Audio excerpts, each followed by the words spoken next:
እዚህ ክብር ያበቃኝ አምላክ ይመስገን ብላለች ሩታዬ።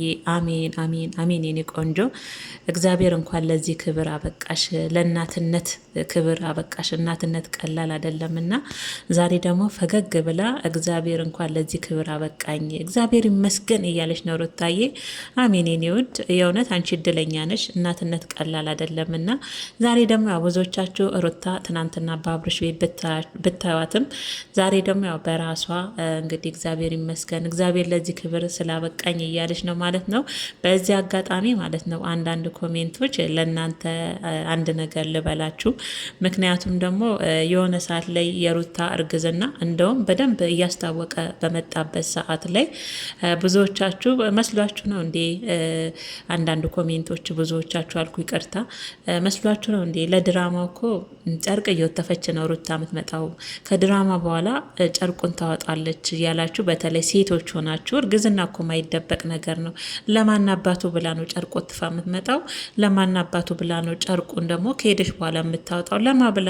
ለእኛ ነው እንዴ ሩታ የምትኖረው? ሩታ እኮ ለራሷ ነው የምትኖረው አይደል እንዴ? ሁላችንም ለራሳችን እንደምንኖረው እሷም ለራሷ እንጂ ለሰው አትኖርም። እና በዛ አጋጣሚ እንደዚህ አይነት ኮሜንቶች በጣም ትገርሙኝ ነበረ። የእውነቴን ነው የምላችሁ። በጣም የሌለ ስም ትሰጧታላችሁ። ልጁ የአብርሽ ነው ወይ ልጁ የሌላ ሰው ነው ይባላል ብላችሁ እኛን የምትጠይቁ ሰዎች አላችሁ። ልክ እኛ ከሩታ ጋር አብረን እንደነበርን ነገር እርግዝና የውሸት ነው ይባላል የምትሉም አላችሁ። እና አንዳንዴ ለቀልድም ቢሆን አፋችሁን ክፉ ነገር አታስለምዱት የሚሉ አንድ እናት አሉና የእውነት ለቀልድ እንኳን ቢሆን አይደለም ለቁም ነገር አፋችሁን እንደዚህ አይነት አጽያት ነገር አትናገሩበት። የእውነቴን ነው የምላችሁ። ምክንያቱም ሩታን በሚዲያ ስስቅ ስትጫወት ስላየናት ብቻ ከባሏ ውጭ ሄዳ ሌላ ነገር እንትን ብላ የምትመጣ አይነት ሴት አይደለችም። ክብሯን የጠበቀች ለፍቅር ብዙ ዋጋ የከፈለች ናት። ምናልባት ቤተሰብን ገፍታ ፍቅርን ብላ ስለመጣች ያ ነገር የሆነ ጋጥ ወጥነት ለእናንተ መስሏችሁ ይታያል። ግን ያንን ያደረገችው ለፍቅር ስትል ነው። ደግሞ ማንኛችሁም ሴቶች ለወደዳችሁት ሰው አይደለም ይሄን ከዚህ በላይም የምትከፍሉት ነገር ነው አይደል እንዴ? አይደለም ተከትሎ መሄድን ማለት ነው። ስለዛ እቺ ልጅ ለፍቅሯ መስዋዕት ከፈለች እንጂ ሌላ እንደዚህ አይነት መስመር የዘለለ እናንተ እንደምጽፉት አይነት ጋጥ ወጥነት ስርዓት የጎደለው ልጅ አይደለችም ሩታ በዚህ አጋጣሚ ማለት ነው። እና ለእናንተ ደግሞ የዛሬ ፎቶ ያው መልስ ነው ብዬ ነው ማስበው። በነገራችን ነው ቤተሰቦቼ፣ እኔ እንደዚህ አይነት ፎቶ አልደግፍም። የሆነት አሁን ሩታ ለሷ ምናልባት አሁን ዘመናዊ ነገር ሆኖ እንደዚህ አይነት ፎቶ ይለጥፋሉ። ያው ግን ልክ ነው ብዬ አላስብም። ሸፈን ብታረግ ሩታ እየሆዷን ጥሩ ነው፣ እግዚአብሔር የማይወደው ነው። ቤተሰቦች ይቅርታ ማለት ነው። ግን እንደዚህ አይነት ፎቶ ለአይንም ለሰው አይንም ጥሩ አይደለም፣ ለእሷም ጥሩ አይደለም ብዬ ነው ማስበው። እንደዚህ አይነት በቀሚስ ቢሆን ደግሞ በጣም ያምራል፣ ሆዷን ሸፈን አድርጋ።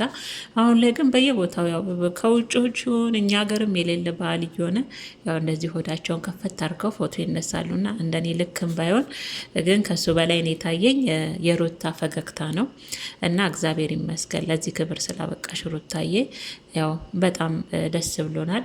ጀግና እናት እንደምትሆኝ ትልቅ ደረጃ እንደምትደርሺ ደግሞ ያው ተስፋ እናደርጋለን። ደርሰሽም እንደምናይሽ እርግጠኛ ነን። ምክንያቱም ጠንካራ ነሽ። በአንቺ ብዙዎቹ ትልቅ ደረጃ ደርሰዋል። ዛሬ አንቺን ወደ ታች ለማድረግ ቢሞክሩም በአንቺ ብዙዎቹ የተቀየሩ አሉ። ግን ቢሆንም አንቺም ተለውጠሽ ትልቅ ደረጃ ደርሰሽ እንደምናይሽ ተስፋ እናደርጋለን። በተረፈ ቅመሞች ያው ሩታ በአብርሽ ቤት ትናንትና ብትመጣም ያው በራሷ ቤት ካልመጣች ደስተኛ ማትሆኑ አላችሁና ሩታን ከመውደዳችሁ ሩታን ከማክበራችሁ የተነሳ ነውና ዛሬ እንግዲህ ያው ከተቻለ እንግዲህ ቪዲዮ በራሷ ቤት ትመጣለች ብለን እንግዲህ በተስፋ እንጠብቃለን። ያው ትናንትና ስትናገር እንደሰማዋትም ከሆነ ከቤተሰብ ጋር ብታጀራ ብትሄድም ከቤተሰብ ጋር እንዳልተቀላቀለች እና ቤተሰብን እንዳላገኘች ነው።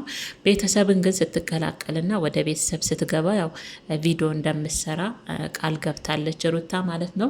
ምናልባት ዛሬ ወደ ቤተሰብ ከሄደች ለእናንተ ደግሞ በጉጉት ለምትጠብቋት በእሷ ቻናል ላይ ስትመጣ ደስ የሚላችሁ ለእናንተ ደግሞ ያው ቪዲዮ ይኖራል ማታ ብዬ ተስፋ አደርጋለሁ። ቤተሰቦቼ ዛሬ ያው ሩታዬ ፈገግ ብላ ስለመጣች ደስ ብሎናል። እናንተም ሰላማችሁ ብዛ። ለዚህ ዩቱብ ቻናል አዲስ የሆናችሁ ሰብስክራይብ በማድረግ ቤተሰብ እንድትሆኑ በአክብሮትና በትህትናም እጋብዛለሁ። ቪዲዮዋንም የኔ ምርጦች የሩታዬ ደስታ የሚያስደስታችሁ በሙሉ መልካም ምኞታችሁን እየገለጻችሁ ቪዲዮዋንም ላይክ እንድታደርጉ በአክብሮት እጋብዛለሁ።